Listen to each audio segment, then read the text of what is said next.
વાગરા તાલુકાના સારણ ગામના main road ઉપર કાદવ અને કીચડ છવાતા વાહન ચાલકો માટે મુસાફરી જોખમી બની ગઈ છે।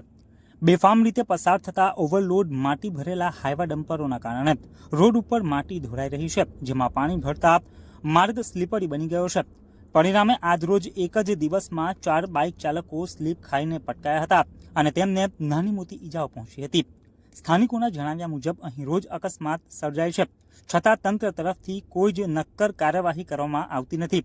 કાદવ કીચડને કારણે નોકરિયાત વર્ગના લોકોના યુનિફોર્મ બગડી રહ્યા છે અને જનજીવન અસ્તવ્યસ્ત બની ગયું છે। લોકો તાત્કાલિક રોડ સાફ કરવા અને ઓવરલોડ ડમ્પર ઉપર કડક કાર્યવાહી કરવાની માંગ ઉઠાવી રહ્યા છે।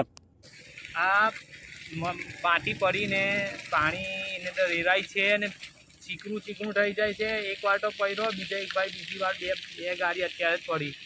તો આવું ના કરો, આ સહી કરી દો, આ બીજાને તકલીફ ના થાય। આ તકલીફ મતલબ પડે છે, મને વાગેલું છે, જો આ હાથ પર વાગેલું છે, બધા કપડાં ખરાબ થઈ ગયા છે। આ કંપની પર જવું કેવી રીતે? એટલે જે હોય એ કમ્પ્લીટ વ્યવસ્થિત રાખો, આ વસ્તુને થોડું ધ્યાન આપો।